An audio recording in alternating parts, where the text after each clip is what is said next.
அனைவருக்கும் வணக்கம். இந்த வீடியோவில் வந்து நாங்கள் என்ன விடயம் பார்க்க போகிறோம்னு சொன்னால், ஸ்ரீலங்கன் பாஸ்போர்ட் வந்து இப்படி ட்ரெக்கிங் பண்ணி பார்க்குறோன்னு தான் நாங்கள் பார்க்க போகிறோம்.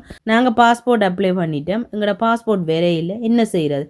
வந்துட்டான்னு போய் பார்க்குறதுக்கு வந்து நாங்கள் நிறைய டிரான்ஸ்போர்ட்டுக்கு வந்து செலவழிப்போம். அதோடு வந்து போகணும், எங்களோட நேரங்கள் வேஸ்ட். வெளிநாட்டை பொறுத்தவரையில் எங்களுக்கு வந்து நேரம் வந்து மிகவும் முக்கியமான. இப்படி வந்து நாங்கள் ட்ரெக் பண்ணி பார்க்குற மூலம் வந்து வீட்டில் இருந்தபடியே எங்களோட பாஸ்போர்ட் வந்துட்டா இல்லையான்னு செக் பண்ணிவிட்டு எங்களோட பாஸ்போர்ட் வந்தால் நாங்கள் வந்து எடுக்கலாம். இது வந்து நல்ல ஒரு வாய்ப்பு. நீங்கள் அப்ளை பண்ண பாஸ்போர்ட் வந்துட்டா இல்லையான்னு சொல்லி இந்த இணையதளத்தில் வந்து நீங்கள் பார்த்து தெரிஞ்சு கொள்ளலாம். அதை பற்றிய விளக்கம் தான் இந்த வீடியோவில் தரப்போகிறேன். நீங்கள் அதை பார்த்து தெரிந்து கொள்ளுங்கள். முதல்ல வந்து என்ன செய்யணும்னு சொன்னால், நீங்கள் வந்து கூகுள் குரோமில் போயிட்டு ஸ்ரீலங்கன் எம்பசி இன் ஃப்ரான்ஸ்னு அடிச்சிங்கன்னு சொன்னால் அதுக்குரிய இணையதளம் வரும். அதில் வந்து நீங்கள் www.srilankanembassy.fr போனீங்கன்னு சொன்னால் உங்களுக்கு வந்து ஸ்ரீலங்கன் எம்பசி ஓப்பன் ஆகி வரும். ஃபோனில் வந்து நீங்கள் கம்ப்யூட்டர் வியூவில் பார்க்க போகிறீங்கன்னு சொன்னால் மேலே வந்து 3 dots இருக்கும். அதில் போயிட்டு நீங்கள் டெஸ்க்டாப் சைட்டுன்னு விட்டீங்கன்னு சொன்னால் அந்த டெஸ்க்டாப் சைட்டுக்கு வரும்.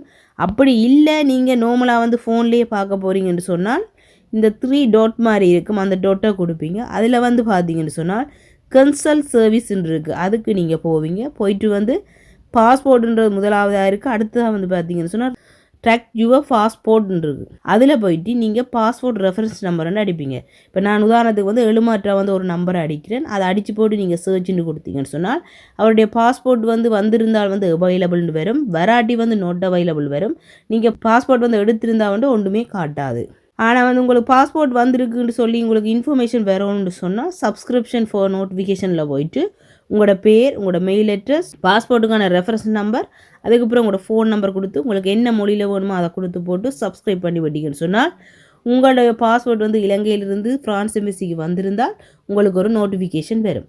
இதை பார்த்து வந்து நீங்கள் தெரிஞ்சுக்கொள்ளலாம் உங்களுக்கு பாஸ்போர்ட் வந்து விட்டதா இல்லையா என்று சொல்லி. இந்த வீடியோ வந்து உங்களுக்கு பயனுள்ளதாக இருக்கும். உங்களுக்கு வந்து இந்த வீடியோ பற்றிய மேலதிக தகவல் தேவை என்று சொன்னால் கமெண்ட்ஸில் தெரிவிக்கவும். உங்களுக்கு இந்த வீடியோ பிடித்திருந்தால் லைக் பண்ணவும். மீண்டும் ஒரு வீடியோவில் சந்திக்கிறேன். நன்றி, வணக்கம்.